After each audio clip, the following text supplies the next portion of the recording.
Good evening. Well, the weather's not been fantastic the last couple of days, so I'm going to be packing my bag to finish off the Cumbria with a friend Claire. So we're going to go through everything that I'm carrying in this bag, some of which is absolutely essential. You can't do without, obviously, things like a tent and a sleeping bag, but I do have a few extra bits and pieces there. So let's get to it.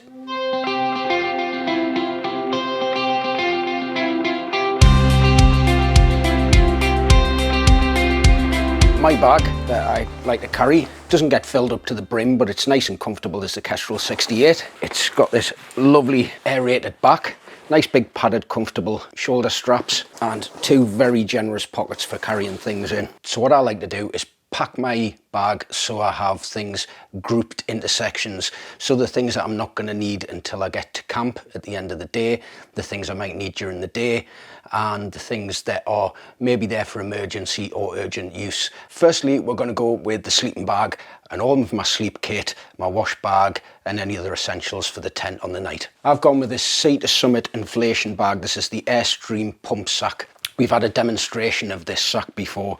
You basically fill it full of air, nicely tied up and squeeze, and then the air comes out of a little valve in the base. So firstly, sleeping bag. It is the height of summer, so I don't really need that big a sleeping bag, if any, but I'm going to take this for a little bit of comfort because it may get a little bit cooler on the nights. So we push that in there. Next thing is my pillow. I do like to have a pillow to sleep on. This is the Ajunculac Air Pillow by Mammoth. My light for the tent. This also doubles up as a head torch, and I've got some spare batteries in the base of here, but this just hangs up in the tent nice and easy. My inflatable mattress. This is the Thermarest Neo Air. This is an older model, but still just as good as the new ones as far as I'm concerned. Yes, they are lighter, but this has served me well. I've, touched wood, never had a puncture. Nice and light. Lovely and comfortable to sleep on. So we put this to one side because I'm not going to close it just yet. Next we have some warm layers, changes of underwear, wash kit, and I have a spare short sleeved shirt. This is one of the Rab synthetic shirts, nice and cozy. Without any science, I just like to crush these in there, nice and easy. Wash bag goes in there. Now, a little tip for squeezing down some of these bags. Fold these over. Don't roll them up just yet, just fold them over. And you should feel some air coming out of the front of this.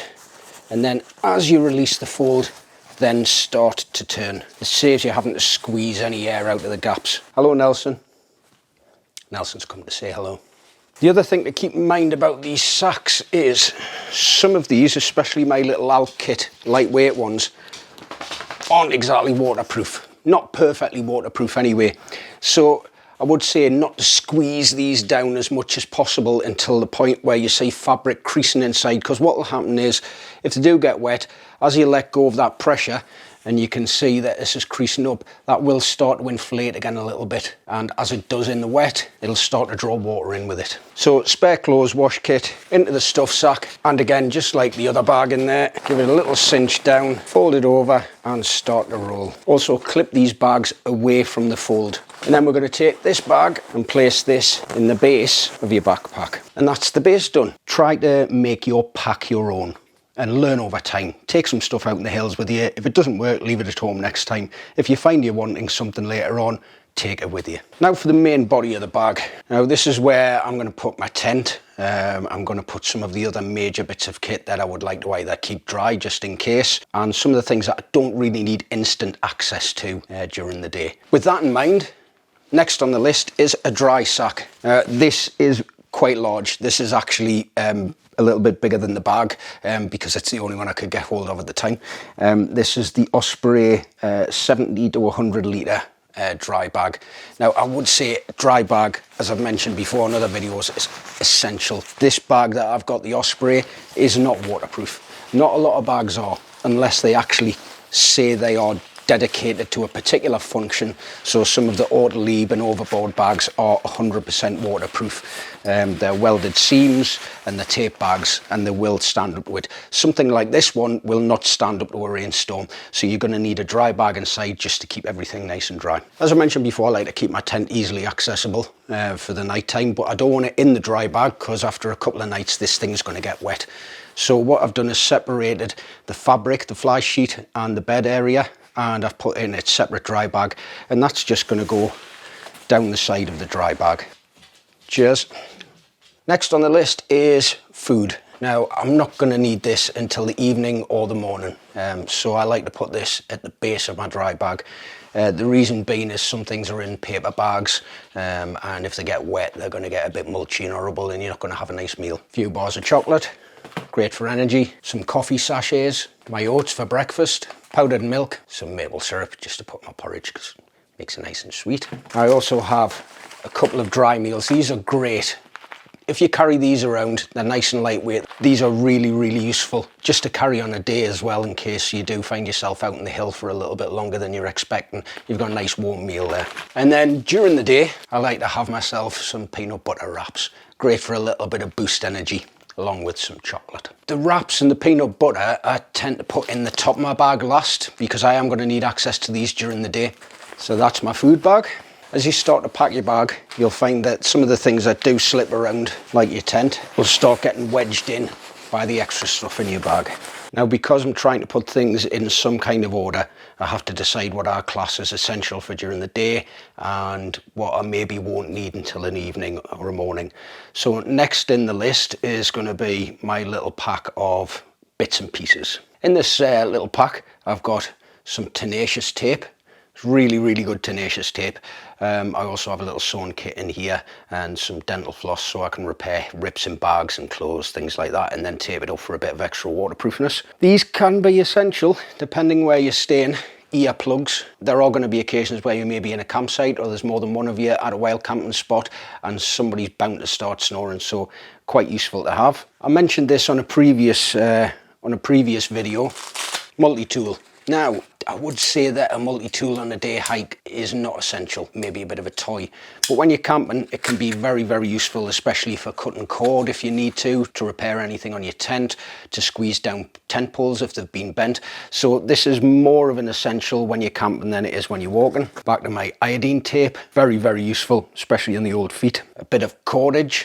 Always useful. Boot straps, tent riggings, the whole lot. A spare torch. I know I do have a torch in my sleeping kit, but I tend to like to keep that for evenings in the tent. This one is purely for walking with, in case you get caught out in the dark or you want to start a little bit earlier in the morning and it's dark in winter. Lastly, two things in here: spare batteries and money. We've already been through this on a day pack. Money, absolutely essential if you ask me.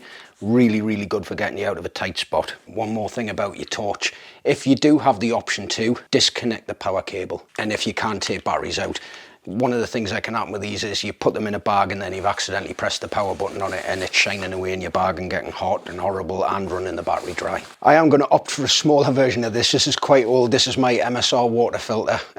It's useful in that it's got a really long pipe on it for dropping into rivers and streams and puddles and things like that. And it's got a big handle on for pumping into my water bottle, which is the Nalgene 1 litre. The good thing is it screws onto the top of this, so once you've dropped the pipe into the water and you've screwed it onto here, you can forget about it and just pump away. On an evening, doesn't matter where you are, even in the height of summer, it's going to get cold.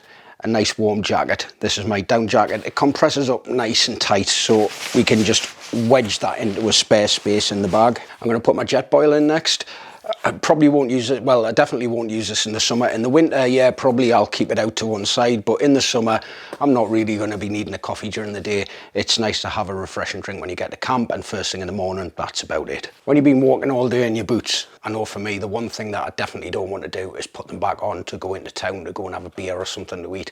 So I like to get those boots off, get the socks off, get your feet cleaned and aired, and then put these on. These are my Teva rollaway sandals. Really, really lightweight. They fold into themselves. They'll even just squash together and they take up virtually no room in the pack at all, and definitely no weight. So these are going in.